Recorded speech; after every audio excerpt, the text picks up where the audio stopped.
இங்கேருந்து திருப்பி மேலே போகிறதுக்கு வாய்ப்புகள் ரொம்ப அதிகம். கோயிச்சு மன்னருக்கு குழந்தை பிறந்தா இங்கே வந்து பங்கு சந்தையில் எதிரொலிக்குதுன்னா இது என்ன சார்? எனக்கு ஒன்றும் புரியல. அமெரிக்காவில் எங்கள் மாமா உடம்பு சரியில்லைனாக்கா நான் இங்கே மாத்திரை போட்டால் சரியாக போயிடுமா? அமெரிக்காவில் வட்டி விகிதம் குறைச்சேன்னா இது மார்ஜினல் இம்பேக்ட் தான் இங்கே ஆகும். மார்க்கெட்டில் வந்து இரேஷனல் இன்ஃபர்மேஷன் ஃபுல்லாக வந்துட்டே இருக்கும். ரெட் ரேட் ஹைக் போனால் சிடிஎஸ்எல் கம்பெனி என்ன ப்ராப்ளம் இருக்குது, அதுதான் HDFC என்ன பிரச்சனை இருக்குது. நிறைய கஸ்டமர்ஸ் இருக்காங்க. 2007 வந்து இன்ஃப்ராஸ்ட்ரக்சர் இன்வெஸ்ட் பண்ண 5,000-10,000 போட்டாங்க. அதுக்கப்புறம் மார்க்கெட் பக்கமே வரல. மார்க்கெட் பயங்கர புல்லிஷாக இருக்குது, நல்ல புல்லிஷாக இருக்குது. நீங்கள் வந்து இன்வெஸ்ட் பண்ணிங்கன்னா அப்போ லம்சம் பண்ணவே கூடாது, STP தான் பண்ணணும். SAP இன்வெஸ்டருக்கு அது வரப்பிரசாதம். அது ஒரு மார்க்கெட் வந்து ஒரு ரேஞ்சில் 18,000 to 15,000 3 தடவை போச்சு. 4வது 18 கட் பண்ண அப்புறம் நேரம் 22 தான். இந்த ரேஞ்சில் யூனிட் பிக் பண்ணவங்க எல்லாருமே பயங்கர பரம் பண்ணியிருப்பாங்க. அப்போ ரியல் எஸ்டேட்டில் ஐயோ நல்ல மியூச்சுவல் ஃபண்டை விட பெருசாக பெஸ்ட்டாக கொடுக்கும்ல சார். இப்போ ஏன் மேலே போச்சு? இன்னைக்கு ஏன் மேலே போச்சு? 22 அப்புறம் ஏன் மேலே போச்சு? 2 வருஷத்தில் சார் ஏன் மேலே போச்சு? அது யோசிங்களேன். 3 வருஷம் 5 வருஷம் SAP ரன் பண்ணவங்க யாருமே வந்து ஃபார்வர்டு போனது கிடையாது. இப்போ மார்க்கெட் வந்து ரொம்ப உக்கிரமாக இருக்குது, உங்களுக்கு டெரராக இருக்குல்ல. இப்போ இந்த நேரத்தில் 13ஆம் தேதியிலேருந்து 16ஆம் தேதி 18ஆம் தேதி வரைக்கும் அந்த டேட்டில் வந்து ரொம்ப லோயஸ்ட்டாக 23,349 ரூபா போயிருக்கு. இப்போ அந்த நிலையை வந்து இப்போ கிட்டத்தட்ட அந்த நிலைக்கு வந்திருக்கு. இன்னும் ஒரு ஸ்டெப் எடுத்து வச்சா அந்த நிலைக்கு போகும். இப்போ மார்க்கெட்டு அந்த மாதிரி இப்போ அந்த நிலையை போகும்னு நினைக்கிறீங்களா? இதுலேருந்து மீண்டும் மேலே போகும்னு நினைக்கிறீங்களா? மார்க்கெட் என்னை பொறுத்த வரைக்கும் வந்து டெக்னிக்கலி ஒரு பாட்டம் ஃபார்ம் ஆகிற மாதிரி தான் தெரியுது டெக்னிக்கலி. ஓகே, ரெண்டாவது வந்து ஒரு இம்பார்ட்டன்ட் டெக்னிக்கல் சப்போர்ட்டில் இருக்குது. இப்போ இங்கேருந்து ப்ராபபிலிட்டி இப்போ இந்த இங்கேருந்து ஒரு 100 to 222 இந்த 22,600 650 இங்கே மேலே 24 23 550 கிட்ட 560 கிட்ட க்ளோஸ் ஆகிருக்கு. ஒரு அங்கேருந்து 150 200 வந்து ஒரு ஆக்சுவலி எட்ஜ் தான் இருக்குது. இங்கேருந்து கீழே போனால் இன்னும் கொஞ்சம் கீழே போக வாய்ப்பு இருக்குது. லாஸ்ட் வந்து 23,349 அது ஆமாம். இப்போ இங்கேருந்து த ப்ராபபிலிட்டி ஆஃப் விட்டுக்கு ஒரு முக்கியமான லெவலில் இருக்குது. இங்கேருந்து திருப்பி மேலே போகிறதுக்கு வாய்ப்புகள் ரொம்ப அதிகம். சார், கோயிச்சு மன்னருக்கு குழந்தை பிறந்தா இங்கே வந்து பங்கு சந்தையில் எதிரொலிக்குதுன்னா இது என்ன சார்? எனக்கு ஒன்றும் புரியல. ஒரு கம்பெனியோட வளர்ச்சி இதுக்கு தான் ஒரு இப்போ NAV மாறுது இல்லையா? இது சார் கரெக்ட். ஒரு புளோரிடா மாநிலத்தில் வந்து புயல் வெள்ளம், அதனால நம்ம பங்கு சந்தை இந்த கம்பெனிக்கு என்ன சார் ஆச்சு? இங்கே என்ன சார் இந்த கம்பெனி வந்து ஒரு ஒரு பிஸ்னஸ் நடக்குது, ஒரு இது நடக்குது, அதில் எப்படி சார் இம்பேக்ட் ஆகுது? இந்த மாதிரி விஷயங்கள்லாம் எப்படி சார்? இதெல்லாம் வந்து பயமுறுத்துறது தான், பயம்தான். புரியுதுங்களா? நீங்கள் ஆக்சுவலாக மார்க்கெட்ஸ் ஆர் இரேஷனல். ஓகே, இப்போ வந்து நீங்கள் உங்கள் பகுத்தறிவு யூஸ் பண்ணிங்கன்னு வச்சுக்கிங்களேன், அது உங்களுக்கு நீங்கள் அந்த கேள்வி கேட்குறீங்க. புரியுதுங்களா? இன்னும் கொஞ்சம் ஆமையை யோசிச்சிங்கனாக்கா அது யூஸ்லெஸ் தெரியும். அமெரிக்காவில் எங்கள் மாமா உடம்பு சரியில்லைனாக்கா நான் இங்கே மாத்திரை போட்டால் சரியாக போயிடுமா? அமெரிக்காவில் வட்டி விகிதம் குறைச்சேன்னா இது மார்ஜினல் இம்பேக்ட் தான் இங்கே ஆகும். Because some mutual fund from instant invest அங்கே போக ட்ரை வாய்ப்பு இருக்கு. அவ்வளோ தவிர இது அடிப்படாது. ஸோ அதனால் இதெல்லாம் நீங்கள் எதை சொல்கிறேன், நீங்கள் பங்கு வாங்கினீங்கனாக்கா உங்கள் பங்கு தான் நீங்கள் பார்க்கணும். மார்க்கெட்டில் வந்து இரேஷனல் இன்ஃபர்மேஷன் ஃபுல்லாக வந்துட்டே இருக்கும். ஓகே, ஃபெட் ரேட் ஹைக் போனால் சிடிஎஸ்எல் கம்பெனி என்ன ப்ராப்ளம் இருக்குது, அதுதான் HDFC என்ன பிரச்சனை இருக்குது. பட் ஆனால் நம்ம இங்கே ஒரு ரியாக்ட் ஆகும். இது ஆக்சுவலாக நீங்கள் பார்த்தீங்கன்னாக்கா அது வந்து அந்த டைமில் மார்க்கெட் அப்படி ரியாக்ட் ஆகுதுனாக்கா அது மார்க்கெட் இந்த சைக்கிள் இருக்குன்னு அர்த்தம். ஸோ மார்க்கெட்டுக்கு இது அதாவது நீங்கள் மார்க்கெட்டில் டெய்லி பார்த்தா பயம்தான். சார் 2007 டெய்லி பார்த்துருக்கேன். இன்றைக்கி என்ன மென்டாலிட்டியோ அதே மென்டாலிட்டி தான் எவ்ரிடே நம்ம வாழ்வோம். இதே மென்டாலிட்டியோட மார்க்கெட் வந்து 25 அடுத்து 30,000 போகும். இதே டெய்லி நீங்கள் பார்த்துருந்தீங்கன்னா அதே மைண்டில் செட்லையா 1 லட்சம் கூட போகும். அதனால் மார்க்கெட்டு டெய்லியில் யாருக்கும் கிளியர் டைரக்ஷன் கொடுக்காது. கிளியர் டைரக்ஷன் கொடுத்தா எல்லாரும் கோடீஸ்வரர் தானே. ஸோ அதனால் மார்க்கெட்டை பார்த்து நீங்கள் வந்து மியூச்சுவல் ஃபண்டில் இன்வெஸ்ட் பண்ணும்போது நீங்கள் எதை பார்த்து பயப்பட தேவையில்லை. பார்த்து பயந்தீங்கன்னா அது அன்வான்ட். சார், கம்பெனியோட டெவலப்பில் அதை பேஸ் பண்ணி நிஃப்டி சென்செக்ஸ் மாறுதா, இல்லை சென்செக்ஸை வச்சு கம்பெனியோட ஸ்டாக் விலை குறையுதா? இல்லை மார்க்கெட் ஃபோர்ஸஸ்னால ஃபைனலி வந்து வெரி குட் கொஸ்டின். இது இட்ஸ் ஆல் இன்டர்லிங்க்டு. இப்போ ப்ரைஸ் இறங்கும்போது சென்செக்ஸ் இறங்கும். You all interlinked. Okay, so இதனால it's all common, it's all interlinked. Market சென்டிமெண்ட்னால மார்க்கெட் இறங்கலாம். சப்போஸ் மார்க்கெட் வந்து நல்லா மூவ் ஆச்சுனாக்கா ரீட்ரேஸ்மெண்ட் வர தான் செய்யும். ஒரே மார்க்கெட் ஓடிக்கிட்டே இருக்க முடியாது. இப்போ நம்ம ஒரே ஒரு இடத்துல நின்று நின்று தான் போகும் மார்க்கெட்டு. ஸோ அந்த மாதிரி டைமில் ப்ராஃபிட் புக்கிங் வரும். ஒரு நல்ல ப்ரைஸ் வரும்போது நிறைய பேர் ப்ராஃபிட் புக் பண்ணுவாங்க. ப்ராஃபிட் புக் பண்ணும்போது ப்ரைஸ் இறங்கும். திருப்பி ப்ரைஸ் இறங்கும்போது அட்ராக்டிவ் ஆகும்போது வேல்யூ இன்வெஸ்டர் வருவாங்க. ஸோ அதில் வந்து it is all normal. It is like breathing நம்ம டெய்லி ப்ரீத் பண்ணிங்க இருக்கணும், அவ்வளோதான். அதே மாதிரி தான் market volatility is like the oxygen for the market. Sir இப்போ இப்போ 60 வயசுக்கு மேலே உள்ளவங்களுக்கு ரிஸ்க் அதிகம் அப்படின்றாங்கல்ல சார். இப்போ 60 இயர்ஸ்க்கு மேலே உள்ளவங்க இப்போ இன்வெஸ்ட்மெண்ட் பண்ணுறாங்கன்னு வச்சுக்கோங்க. அவங்களுடைய வாரிசுகளுக்காக பண்ணுறாங்க. இப்போ இப்போ சப்போஸ் அவங்களுக்கு ஒரு ரிஸ்க் வந்து இதாயிடுச்சுன்னா, இப்போ வந்து அது வந்து அவங்க வாரிசுகளுக்கு இயற்கையாக வருமா? அது இது பண்ணி வருமா? இப்போ அந்த மாதிரி நடந்ததுன்னா அந்த பெனிஃபிட்டோட கிடைக்குமா? அந்த பெனிஃபிட் அப்படியே வாரிசுகளுக்கு தொடர்ந்து அதை அப்படியே கொண்டு போகலாமா? இல்லை கட்டாயி புதுசாக அதை மாற்றணுமா? இல்லை. அதாவது இப்போ சார் இப்போ வந்து நான் என்னை பொறுத்து நீங்கள் ஒரு ஃபென்டாஸ்டிக் சக்ஸஷன் பிளானிங் பற்றி கேட்டிருக்கீங்க. என்னுடைய பதிவு என்னன்னாக்கா, எல்லாம் வில் தான். நீங்கள் உயிரோடு இருக்க வரைக்கும் உங்ககிட்ட தான் பணம் இருக்கணும். அப்புறம் பொறுத்துக்கணும். அப்புறம் வில் எழுதிருங்க, அதான். Or nomination.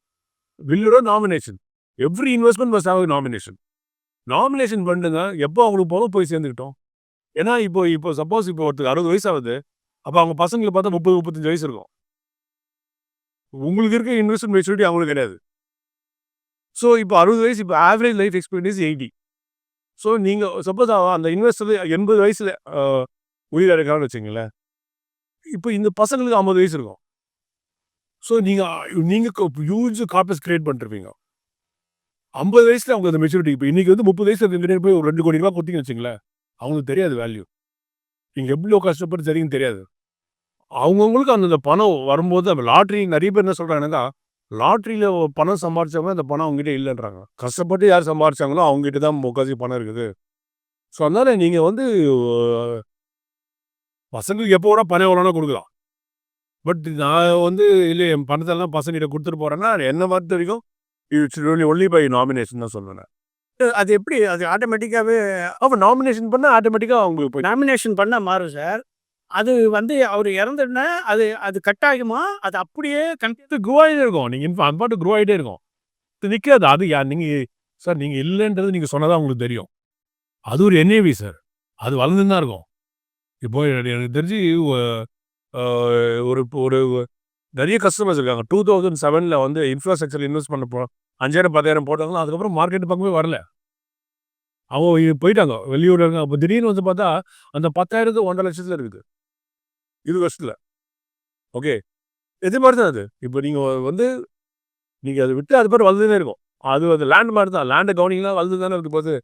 அதே மாதிரி தான் இது பாட்டுக்கு வளர்ந்துன்னு தான் இருக்கும். அது ஓகே சார். இப்போ மியூச்சுவல் ஃபண்டில் போட்டு நம்ம நீங்கள் சொன்ன மாதிரி ரிட்டையர்மெண்ட் ஏஜ் வரைக்கும் மியூச்சுவல் ஃபண்டில் என்ன அமௌண்ட் பண்ணி நம்ம வந்து ஃபியூச்சரில் வந்து வீடு கட்டுறது இந்த மாதிரி இதெல்லாம் பண்ணிடலாமா சார்? வீடு இல்லை கட்டுறது கண்டிப்பாக நீங்கள் வந்து இப்போ வெரி குட் கொஸ்டின். இப்போ என்ன பார்த்து வீடு கட்டணும்னா நீங்கள் வந்து அது நீங்கள் ஹோம் லோன் எடுத்தீங்கன்னா ஒரு பெரிய அமௌண்ட் லாக் ஆகும். அப்போ கண்டிப்பாக லோன் லோன் எடுக்கணும் நீங்கள்.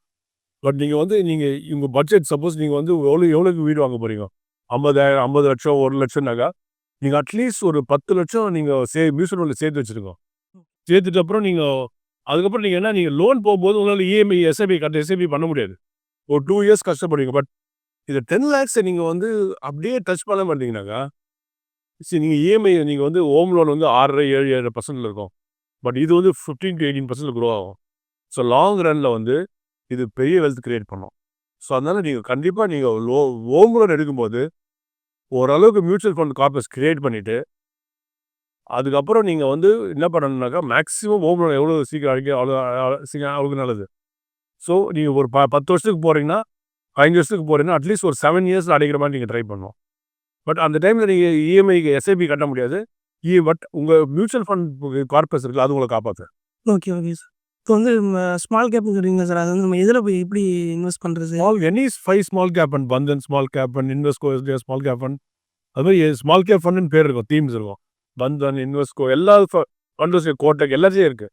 சார் ஒரு ஃபண்டில் வந்து என்ட்ரி ஆகிறதும் எக்ஸிட் ஆகிறது ரொம்ப முக்கியம். எப்போ என்ட்ரி ஆகணும், எப்போ எக்ஸிட் ஆகணுன்ட்டு. இப்போ ஒரு ஃபண்டில் என்ட்ரி ஆகிறது தவறான நேரத்தில் போய் ஒருத்தர் என்ட்ரி ஆகிட்டாருன்னா அவர் பாதிக்கப்படுவார்ல சார். அது எப்படி சார் கண்டுபிடிக்கிறது? இது வந்து நல்ல பீக்கா, இது பீக்கில் இருக்கா, இந்த நேரத்தில் நம்ம பண்ணலாமா? இப்போ லம்சம் பண்ணுறாருன்னு வச்சுக்கோங்க, அவங்களுக்கு கேட்குறேன். இப்போ எஸ்ஐபி பண்ணுறவங்களுக்கு பிரச்சனை இல்லைன்னு வச்சுக்கோங்க. ஆனால் லம்சம் பண்ணுறவங்களுக்கு போய் அது மாதிரி சிக்கலில் போய் மாட்டிடுவாங்கல்ல சார். இது வந்து ஹையஸ்ட்டில் இருக்கு, இப்போ போகக்கூடாது அப்படின்னு எப்படி சார் கண்டுபிடிக்கிறது? இல்லை, அது கண்டுபிடிக்க முடியாது. அது கண்டுபிடிக்க முடியாது. மார்க்கெட் பயங்கர புல்லிஷாக இருக்குது, நல்ல புல்லிஷாக இருக்குது. நீங்கள் வந்து இன்வெஸ்ட் பண்ணிங்கன்னா அப்போ லம்சம் பண்ணவே கூடாது. எஸ்டிபி தான் பண்ணணும். இப்போ மார்க்கெட் ஹையில் இருக்குன்னு ஒரு கான்ஃபிடன்ஸ் அதிகம் வரும். எஸ்டிபி அது மாதிரி லம்ப்ஸை எப்போ பண்ணாலும் 8 to 12 வீக்ஸ் எஸ்டிபி பண்ணிடணும். ஒரு 10 லட்சம் பண்ணுறீங்கனாக்கா 5 fund liquid fund 2 lakhs 2 lakhs போட்டுட்டு 12 வாரத்துக்கு எஸ்டிபி கொடுத்துருவோம். சேஃபாக இருப்பீங்க. 12 வாரத்துக்கு எஸ்டிபி ஸ்விட்ச் கொடுத்துடலாம். சரி, சிம்பிளாக சொல்லணும்னா எஸ்டிபின்னு எவ்ரி மந்த் ஸ்விட்ச் ஃப்ரம் லிக்விட் ஃபண்ட் டு இது கொடுத்துட்டீங்கன்னா அது ஆட்டோமேட்டிக்காக 12 வீக்ஸில் எவ்ரி வீக் அது லிக்விட்லேருந்து அது ஸ்கீமிங் மூவ் ஆகும். அப்படி தான் பண்ணுறமே தவிர லம்சம் வந்து இஸ் நெவர் அட்வைசபிள். இல்லை, இப்போ மார்க்கெட்டு ரொம்ப டவுன். இந்த டைம் இப்போ சொல்கிறீங்களா, இப்போ நீங்கள் லம்சம் பண்ணலாம். இப்போ பண்ணிவிட்டு ஆனால் திருப்பி ஒரு 10% என்ன 50 திருப்பி பண்ணுறது தைரியம் வரணும் உங்களுக்கு. இல்லை, இப்போ உங்களுக்கு திருப்பியும் அந்த ஹைக்கு போய் தானே சார். இல்லை லாங் டேர்ம் கண்டிப்பாக. ஆனால் எப்போ போன யாருக்கும் தெரியாது. மார்க்கெட்டை வந்து இப்போ நான் வரும்போது 6000 இருந்தது. 6000 வந்து 4000 போச்சு, திருப்பி 8000 போச்சு, 6000 வந்தது, 12000 போச்சு, 8000 வந்தது. இப்போ 12000 கட் பண்ணி 16000 போச்சு. 3 தடவை கீழே வந்தது. அங்கேருந்து 18,000 15,000 3 தடவை வந்தது. 4வது தடவை தான் பிரேக் ஆச்சு. ஸோ இந்த 3 தடவை வரும்போது நீங்கள் போயிட்டு வந்திருந்தீங்கன்னாக்கா நீங்கள் காணாமல் போயிட்டு இருப்பீங்க. எஸ்ஐபி இன்வெஸ்டர் அது வரப்பிரசாதம். அது ஒரு மார்க்கெட் வந்து ஒரு ரேஞ்சில் 18,000 to 15,000 3 தடவை போச்சு. 4வது 18 கட் பண்ண அப்புறம் நேராக 22 தான். இந்த ரேஞ்சில் யூனிட் பிக் பண்ணவங்க எல்லாருமே பயங்கர பணம் பண்ணியிருப்பாங்க. ரெண்டாவது இப்போ என்ஏவி வந்து இப்போ ஃபஸ்ட்டு ஒரு 18 போகுது. அங்கே வந்து 10 ரூபாய் என்ஏவி வச்சு அப்போ 100 ரூபாய் என்ஏவி வச்சிங்களேன். திருப்பி 15,000 வந்து திருப்பி அந்த 18 டச் பண்ணும்போது கண்டிப்பாக 100 105 110 இருக்கும். என்ஏவி ஏறுதான். ஃபண்ட் மேனேஜர் அதான் சொல்கிறேன், ஃபண்ட் மேனேஜர் பார்த்து பண்ணுறேன் நான். நீங்கள் ஒன்றுமே வேணாம். இப்போ நீங்கள் மியூச்சுவல் ஃபண்ட் இன்வெஸ்ட் பண்ணிருக்கீங்கன்னாக்கா இப்போ அது ஆல் டைம் ஆகி போன நம்பர் டக்குன்னு 26 ஏதோ போச்சுன்னு நினைக்கிறேன். அந்த நம்பர்கிட்ட இருந்தப்போ உங்களுடைய என்ஏவி ஐஎஸ் என்ஏவி என்னன்னு பாருங்கள். உங்களுக்கு என்ன இப்போ என்னன்னு பாருங்கள் ஆச்சரியப்படுவீங்க. இப்போ ரீசெண்டாக ஒரு ஐ போனப்போ நிறைய என்ஏவி ப்ளஸில் வந்துச்சு. மார்ஜினில் அதே ரேட்டு வந்துச்சு. திருப்பி அந்த ஆல் டைம் ஆகி போனாக்கா இந்த என்ஏவி அங்கேருந்து 5% மேலே போகும். அதனால தான் ஃபண்ட் மேனேஜர்கிட்ட கொடுத்து இன்வெஸ்ட் பண்ணுறது பயப்படக்கூடாதுன்னு சொல்கிறது. எஸ்ஐபி இன்வெஸ்ட் பண்ணிங்கன்னா ப்ராசஸ். இப்போ இந்த கன்ஃபியூஷனில் வராது. 10 லட்சம் லம்பா போடலாமா, இது போடலாம் வராது. நீங்கள் எப்போ இன்வெஸ்ட் பண்ணணும்னு கேட்டீங்க. நீங்கள் எப்போ இன்வெஸ்ட் பண்ணணும், எப்போ எடுக்கணும்னு கேட்டீங்க. வேலைக்கு செலவு இன்வெஸ்ட் பண்ணணும், எப்போ பார்த்தா பணம் வேணுமோ எடுத்துக்கணும், ரிட்டையர் ஆகும் நீங்கள் இன்வெஸ்ட்மெண்ட் ஸ்டாப் பண்ணணும். இதுதான் கருத்து. இல்லை சார், இப்போ உங்களுக்கு ரிட்டையர்ட் ஆனவங்க இப்போ இன்வெஸ்ட்மெண்ட் பண்ணணும்னு நினைக்கிறான்னு வச்சுக்கோங்க, அவங்க எஸ்ஐபி பண்ண முடியாது. இல்லை அவங்க வந்து அதை சொல்கிறேன், அவங்க லம்சம் பண்ணணும். ஆமாம். இப்போ வந்து அவங்களுக்கு இப்போ உகந்த நேரமா இப்போ போடுறதுக்கு sir the best time is yesterday, the next best time is tomorrow. Okay, இது பீட் பண்ணனா எஸ்சிபி தான். டைமிங் பண்ண முடியாது. நம்ம ஃபஸ்ட்டு நம்மளுக்கு வந்து நம்மளால் என்ன பண்ண முடியும்னு தெரியும், நம்மளால் என்ன பண்ண முடியாது நம்மளுக்கு தெரியணும். இந்த புரிதல் இருக்கணும் ஃபஸ்ட்டு. பர்டிகுலராக பங்கு சந்தையில் டைம் இந்த market is more important then timing the market நிறைய சொல்லியிருப்பான்.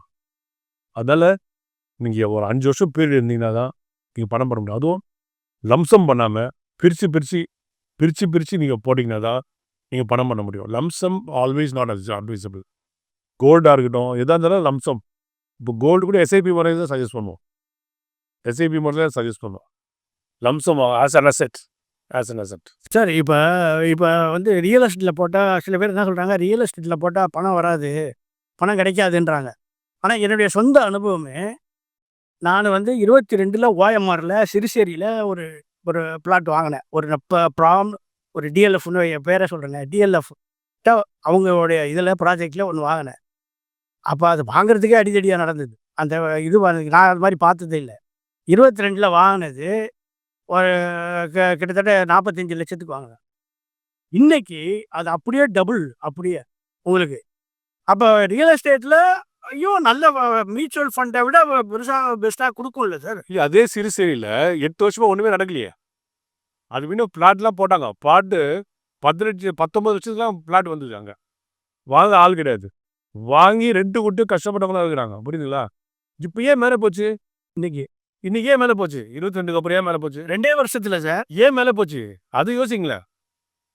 மெட்ரோ மெட்ரோ எங்கெங்கெல்லாம் போதோ அந்த அந்த இடத்துலலாம் வந்து பறந்துடும் sir. Metro sir lot of smart investors real estate metro போகிற ரூட்டில் இன்வெஸ்ட் பண்ணுவாங்க. நீங்கள் புதுசாக அவுட்டர் ரிங் ரோடு எதனா வந்து அங்கே போய் வாங்குற ஆள் இருக்காங்க. பணம் வச்சிருக்க நிறைய பேர் இருக்காங்க. புரியுதா? இன்னும் அப்ப ரியல் எஸ்டேட்ல போட்டா காசு வராது. நீங்கள் அதுவும் 10-15 இயர்ஸ் ப்ராஜெக்ட் தான். 2018 சிறுசையில் 10 வருஷம் வாங்கினவங்களாம் சார் சார் நான் சொல்கிறேன். ரியல் எஸ்டேட் 2008 அடி வாங்குச்சு. இப்போ தான் ரெக்கவரி ஆகிட்டு இருக்கு. லாஸ்ட் 3-4 இயர்ஸ் தான் ரெக்கவரி ஆகிட்டு இருக்கு. இந்த மாதிரி ப்ராஜெக்ட்ஸ்லாம் போடும்போது மக்கள் அங்கே போவாங்க. இப்போ சிறுசேரி வந்து ஃபஸ்ட்டு எப்படி க்ரோ ஆச்சுனாக்கா ஃபஸ்ட்டு டிசிஎஸ் அங்கே போனப்போ நிறைய பேர் போய் வாங்கியிருக்காங்க. இப்போ அந்த மாதிரி இடத்துல போய் வாங்குறவங்கலாம் 10 வருஷம் வெயிட் பண்ணுவோம். ஓகே. ஸோ இன்றைக்கி வந்து இப்போ அது மாதிரி பண்ணுறதுக்கு ஆள் இப்போ வேறு எங்கன்னா டெவலப் ஆகுதுன்னு பார்க்குறோம். இப்போ வேறு ஏதாவது ஊர் டெவலப் ஆகுதுனாக்கா அந்த இடத்துல நீங்கள் போட்டால் தான் நீங்கள் பணம் பண்ண முடியும். அது ரியல் எஸ்டேட் அது வேறு வித்தியம். அது வந்து கம்ப்ளீட் டிஃப்ரெண்ட் பால் கேம். அது வந்து இஸ் வெரி டிஃப்ரெண்ட். அதுலேயும் ஓவர் பண்ணணும். அதே ரிஸ்க் இருக்குது. நீங்கள் பாட்டு வாங்கிட்டீங்க யாரோ ஒருத்தர் எடுத்துன்னு போயிட்டாரு எனக்கு என்ன கண்டு முடியுது. ஸோ அதனால் எல்லாத்தையும் ரிஸ்க் இருக்குது. இன்வெஸ்டட் லாங் டேர்ம் ரொம்ப ரொம்ப இம்பார்ட்டன்ட். மார்க்கெட்டை பார்த்து பயப்படாதீங்க. நீங்கள் ஸ்டாக் வச்சுன்னா ஸ்டாக்கை மட்டும் கவனிங்க. ஸோ அதனால் இது வந்து நல்ல ஒரு இன்ட்ரெஸ்ட் இருக்கக்கூடிய இண்டஸ்ட்ரி. 10 வருஷம் நீங்கள் இன்வெஸ்ட் பண்ணிங்கன்னாக்கா அதுக்கப்புறம் நீங்கள் தான் ஒரு பெரிய சித்தர், இன்வெஸ்ட்மெண்ட் சித்தர். மார்க்கெட் எடுத்தீங்கன்னா அதுக்கப்புறம் நீங்கள் யார் சொன்னாலும் கேட்க மாட்டீங்க. 3 வருஷம் 5 வருஷம் எஸ்ஐபி ரன் பண்ணவங்க யாருமே வந்து மார்க்கெட் போனது கிடையாது. ரொம்ப நன்றி. தேங்க்யூ. மேலும் ஈடி தமிழ் சேனல்ல வரப்போகும் பிசினஸ் மற்றும் அது ரிலேட்டடான வீடியோவை பார்க்க உடனே கீழே இருக்க சப்ஸ்கிரைப் பட்டனை கிளிக் பண்ணுங்க.